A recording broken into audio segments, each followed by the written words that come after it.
You ask Tiger to solve. This deals with linear equations with one unknown. The final result is x equals 9. Let's solve it step by step. Simplify the expression.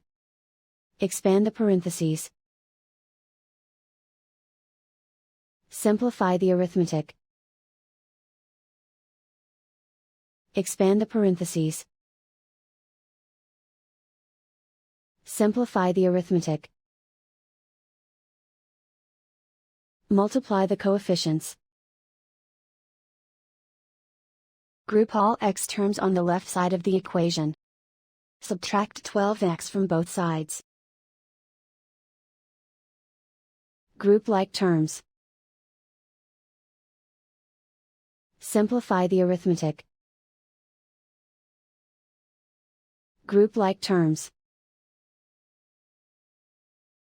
Simplify the arithmetic. Group all constants on the right side of the equation. Add 9 to both sides. Simplify the arithmetic.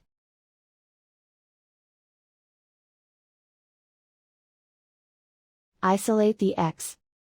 Divide both sides by -4.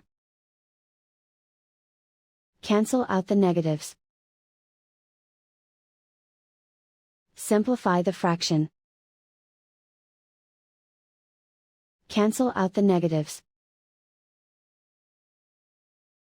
Find the greatest common factor of the numerator and denominator.